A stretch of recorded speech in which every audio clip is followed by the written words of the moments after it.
Hello, my friends. I'm on my way to have an interview with Mr. Jim Marsh, and he's a very prominent businessman in Las Vegas. And I'm going to ask him some tough questions about keeping his doors open and how he feels about the economy and what he's doing about it. So we're on our way to the interview, and I'm going to ask him some questions, and we'll see what the answer is going to be. So stay tuned. Introduce you to Mr. Jim Marsh, and he is a prominent businessman in Las Vegas. He's been in business for over 40 years, and he has some car dealerships and some casinos and a finance company and various other business. So he really has a handle on the economy, and he's one that I always come and talk to ask his opinion of what he thinks is going on. So I'd love to ask you today, what is your biggest fear for you keeping your doors open today? Well, it has to be the economy, Sandra. You know, it's pretty bleak right now. And so what does the economy, though, relate to? Unemployment or the federal government or? Well, if you're referring to Las Vegas, it's probably the high unemployment, the high foreclosures, high bankruptcies. I think we're probably the epicenter of the depression, so to speak.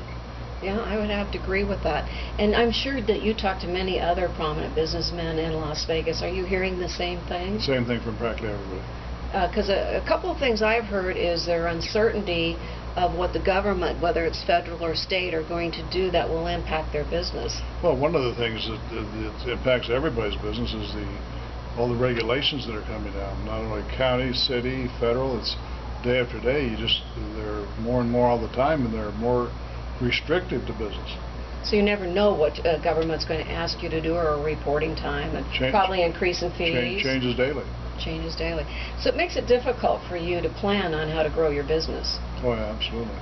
And during this recession, what do you think it was the most important thing that you did to adjust since the economy is down? What did you do to adjust so that you can make sure all the doors stayed open? Well, we've done like many other people have. We tried to curtail our expenses. You know, we've not had mass layoffs like a lot of businesses have. We've been fortunate there. In the car business, we've been fortunate to have our service and parts maintain us. I've got a body shop that's very strong, and that's been a godsend. So did you have to lay off any employees? We have laid off, and it's primarily by attrition, I think no more than 3. That's really good. It really is. So the first thing you do then is you looked at your bottom line of what your fixed expenses are. Well, that's true, yes. And you had to adjust some of that. Well, some of the things you just can't adjust. You know, your rent, your power, your utilities, some of those things are just, they're fixed, and there's not much you can do about it. Other things you can tweak. You can curtail your overtime. You can, go to efficiency things on your power bill. You can tweak this, that, and the other. You cut our advertising like most other people have done to try to maintain so that you curtail your expenses. Do you offer health care insurance for your employees then? No, we certainly do. Are you concerned about what is going to be happening with the federal government? Well, I think everybody is. I don't think there's any doubt about that. And if it comes out the way you think it is, which may be a little onersome, do you think that that's going to affect you keeping your doors open? Well, I'm not going to say it's going to shut us down, but it's probably going to curtail the profitability of the business, which filters down to the employees, not only myself. So, yeah, like I said, I'm not going to say it's going to be the end of our business, but it's certainly going to have an impact on us. Yeah. Well, I appreciate it. Thank you very much for your time today. And I think that he is, like I said, he's a very prominent businessman here for a reason.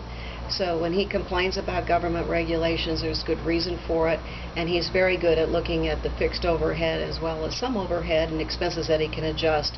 I know I do the credit card business for most of his companies, and we adjusted even the credit card rates for him because he was saving everywhere he could. Any last thing you want to say about what you think about businesses being viable in today's economy? Well, it separates the wheat from the chaff, so to speak, here in today's economy, no doubt about it. Well, I think you'll be around for a long time. I hope so. Thank you very much. Well, I went over to Mr. Marsh's this afternoon, and shot a pretty nice video, and he's very candid. He owns casinos and car dealerships and financial services and, a lot of properties and everything, and he gave me some good insight. But I think the moral of the message here is that even if you have a lot of properties and you make a lot of money and you have to cut back on expenses, don't ever be afraid to ask for some credit card adjustments too. And I do all of this credit card processing for him, so never be afraid to do that, and I will tell you why.